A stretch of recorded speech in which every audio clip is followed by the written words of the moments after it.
Hello my dear friends, സുഖമല്ലേ? അപ്പം ഞാൻ ഇന്ന് വന്നിട്ടുള്ളത് ഒരു ചോലി മസാല റെസിപ്പി ആയിട്ട്. ഇത് നോർത്ത് സൈഡ് ചോലി മസാലയല്ല, ഇതൊരു കോക്കനി സ്റ്റൈൽ ചോലി മസാലയാണ്. അപ്പോൾ എല്ലാവർക്കും welcome to my channel imperfectly delicious. അപ്പോൾ ഈ ചോലി മസാലയുടെ മെയിൻ ഇൻഗ്രീഡിയൻ്റ് എന്ന് പറഞ്ഞാലേ തേങ്ങാപ്പാല. നോർത്ത് സൈഡിലൊന്നും ഇങ്ങനെ തേങ്ങ അരച്ചോ അല്ലെങ്കിൽ തേങ്ങാപ്പാൽ ഒഴിച്ചോടല്ലേ ഉണ്ടാക്കുന്നത്. അപ്പോൾ ഇതൊരു കൊങ്കൺ സ്റ്റൈൽ ഡിഷാണ്. അപ്പോൾ ഇതിനു വേണ്ടി ഞാനിവിടെ ഒരു ഹാഫ് കോക്കനട്ട് എടുത്തിട്ടുണ്ട്. അതിനെ നല്ലപോലെ ചോപ്പ് ചെയ്ത് ചെറുതായിട്ട് കട്ട് ചെയ്തിട്ട് നമുക്ക് മിക്സിക്കകത്തിട്ട് കുറച്ച് വെള്ളമൊക്കെ ഒഴിച്ചിട്ട് നല്ലപോലെ അതിൻ്റെ തേങ്ങാപ്പാൽ റെഡിയാക്കാം. ഞാനിവിടെ 2-3 വട്ടമായിട്ട് അരച്ച് നമുക്ക് ഒന്നാം പാൽ രണ്ടാം പാലായിട്ട് ഇങ്ങനെ മാറ്റി വെക്കേണ്ട ആവശ്യമില്ല കേട്ടോ. നമുക്ക് ഒന്നിച്ച് എല്ലാം കൂടെ അരച്ചെടുക്കാം. അപ്പോൾ കുറേശ്ശെ വെള്ളം ഒഴിച്ചിട്ട് ഞാനൊരു 1.5 കപ്പോളം നല്ലപോലെ അരച്ചതെടുത്തിട്ടുണ്ട്. 2-3 വട്ടമായിട്ട് ഞാനിത് അരച്ചെടുത്ത്. അപ്പോൾ നമുക്കത് മാറ്റി വെക്കാം ഒരു സൈഡിലേക്ക്.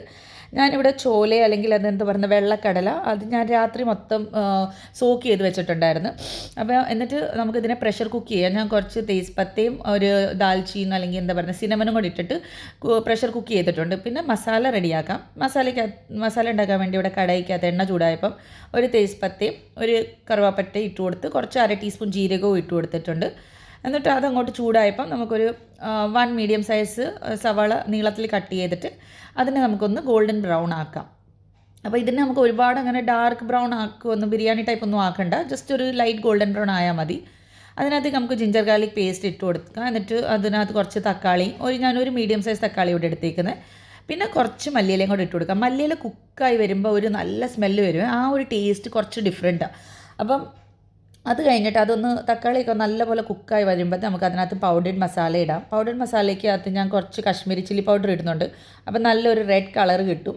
അതൊരു ടീസ്പൂൺ ഇട്ട് മല്ലിപ്പൊടി 1 ടീസ്പൂണ്, ഗരം മസാല 1 ടീസ്പൂണ്, പിന്നെ കുറച്ച് ജീരകപ്പൊടി 1 ടീസ്പൂൺ, ഒരു ഉപ്പും പിന്നെ മഞ്ഞൾപ്പൊടി ഇടുന്നുണ്ട് ഒരു 1/2 ടീസ്പൂൺ. ഈ സ്റ്റേജിൽ ഞാനത് ഇടാൻ മറന്നുപോയി, കുറച്ച് കഴിഞ്ഞപ്പോഴാണ് ഞാൻ ഓർത്തത്. അപ്പോൾ മഞ്ഞൾപ്പൊടിയും കൂടെ ഇട്ടേക്കണം. എന്നിട്ട് നമുക്ക് നല്ലപോലെ മസാല ഒന്ന് മിക്സ് ചെയ്യാം. അന്നേരത്തേക്ക് ഒരു 5-10 മിനിറ്റ്സ് നല്ലപോലെ ഒന്ന് സോട്ടേ ചെയ്യണേ. അന്നേരത്തേക്ക് നമുക്ക് ഈ മസാലയൊക്കെ നല്ലപോലെ കുക്കാവും. പിന്നെ ഓയിൽ സെപ്പറേറ്റ് ആവും. ഓയിൽ സെപ്പറേറ്റ് ആയാൽ മസാല കുക്കായെന്ന് അർത്ഥം. അപ്പോൾ ഇവിടെ കണ്ട് ഓയിൽ നല്ലപോലെ സൈഡ്സൊക്കെ സെപ്പറേറ്റ് ആയി വരുന്നുണ്ട്. അത് കഴിഞ്ഞിട്ട് നമുക്ക് അതിനകത്തേക്ക് നമ്മൾ ബോയിൽ ചെയ്തത് കടല എടുത്ത് അതിനകത്തേക്ക് ഇടാം. ഇട്ട് കഴിഞ്ഞിട്ട് നമുക്കിതിനെ നല്ലപോലെ ഒന്ന് മിക്സ് ചെയ്യണം. കുറച്ച് ആ ബോയിൽ ചെയ്ത കടലയുടെ അതേ വെള്ളം ഒന്ന് ഒഴിച്ചിട്ട് നമുക്കൊരു 2-3 മിനിറ്റ്സ് നല്ലപോലെ ഒന്ന് സോട്ടേ ചെയ്തെടുക്കാം. അപ്പം നല്ലപോലെ ഒന്ന് സോട്ടേ ആയി കഴിയുമ്പം പിന്നെ നമുക്ക് ഇതിനകത്തേക്ക് നമ്മൾ എടുത്ത് വെച്ചേക്കുന്ന കോക്കനട്ട് മിൽക്ക് മിക്സ് ചെയ്യാം. കേരളത്തിലൊക്കെ മാക്സിമം നമ്മൾ തേങ്ങ അരച്ചാണ് വെക്കുന്നത്. അപ്പോൾ ഇവിടെ മാക്സിമം നമ്മൾ യൂസ് ചെയ്യുന്നത് കൊങ്കൺ സൈഡിലൊക്കെ എല്ലാവരും തേങ്ങാപ്പാലെടുത്തിട്ടാണ് യൂസ് ചെയ്യുന്നത് കറികളൊക്കെ ഉണ്ടാക്കുന്നത്. അപ്പോൾ ഇവിടെ തേങ്ങാപ്പാൽ ഞാൻ ആഡ് ചെയ്യുന്നുണ്ട്. നിങ്ങൾക്ക് ഈ കൺസിസ്റ്റൻസി മതിയെങ്കിൽ പിന്നെ ഇതിനകത്തേക്ക് വെള്ളം ആഡ് ചെയ്യേണ്ട ആവശ്യമില്ല. ഇതിനൊരു ബോയിൽ കൊടുത്താൽ മതി. എനിക്ക് കുറച്ചും കൂടെ ഒരു ലിക്വിഡ് കൺസിസ്റ്റൻസിയാണ് ഞങ്ങൾ ഇത് സെർവ് ചെയ്യുന്നത്. കാരണം നമ്മളിത് റൈസിൻ്റെ കൂടെ കഴിക്കുന്നത്. അപ്പം ഞാൻ കുറച്ച് ആ ചിക്ക് പീസ് ബോയിൽ ചെയ്ത വെള്ളം ഉണ്ടായിരുന്നു, അതൊരു 1/2 കപ്പും കൂടെ ഒഴിച്ചു കൊടുത്തിട്ടുണ്ട്. എന്നിട്ട് അതിനൊരു ബോയിൽ വന്നു കഴിയുമ്പം ഫ്ലെയിം സ്ലോ ആക്കിയിട്ട് നമുക്കൊരു 10-12 മിനിറ്റും കൂടെ കുക്ക് ചെയ്യാം. നേരത്തേക്ക് ഈ മസാലയൊക്കെ അല്ലേ ആ ചോലയ്ക്ക് അല്ലെങ്കിൽ കടലയ്ക്ക് നല്ലപോലെ മിക്സ് ആവും, നല്ലപോലെ ഒന്ന് കോട്ടാവും. അപ്പം നമ്മുടെ ചോല മസാല ഇവിടെ റെഡി ആയിട്ടുണ്ട്. നല്ല സ്മെല്ലാണ് റൂം മൊത്തം.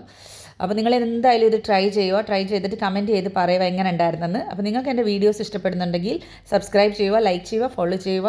Thank you so much.